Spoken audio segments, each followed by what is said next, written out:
এটি গানের কোনো কনসার্ট নয় বা এখানে কোনো বড় ধরনের শিল্পী আসেননি। এটি হচ্ছে বাঙালি মুসলমানদের অবস্থা। ঈদুল আজহার পূর্ববর্তী রাতে তারা গ্রিন স্ট্রিট অর্থাৎ বাঙালি অধ্যুষিত এরিয়ায় এভাবেই উদযাপন করেছেন ঈদুল আজহার পূর্ববর্তী রাত, অর্থাৎ আরাফাতের দিন, যাকে বলা হয় দোয়া কবুলের রাত। যখন আল্লাহর কাছে দোয়া করলে আল্লাহ দোয়া কবুল করেন। যে রাতে আমাদের উচিত ছিল আল্লাহর কাছে ক্ষমা চাওয়া এবং জোরে জোরে তাকবীর দেওয়া, আমাদের বাঙালি মুসলমান ভাইরা তাকবীর দিয়েছেন, তবে সেটি গানের মাধ্যমে।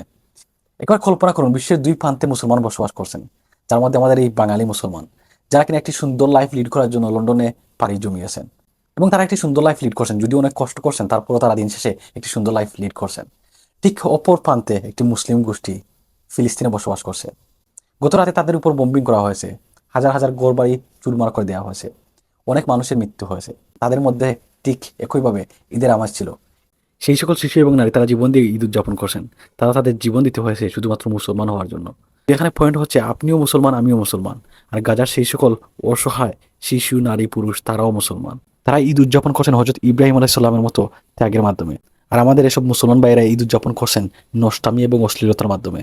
বাঙালি মুসলমানদের এই ধরনের কাজকর্ম দেখে মহানবী হযরত মুহাম্মদ সাল্লাল্লাহু আলাইহি ওয়াসাল্লামের একটি হাদিসের কথা মনে পড়ে গেল, যেখানে তিনি বলেছেন ইহুদিরা ৭১ ভাগে বিভক্ত হয়েছে, খ্রিস্টানরা ৭২ ভাগে, আর আমার উম্মতের ৭৩ দলে বিভক্ত হবে, যার মধ্যে এক দল যাবে জান্নাতে, বাকি ৭২ দল যাবে জাহান্নামে।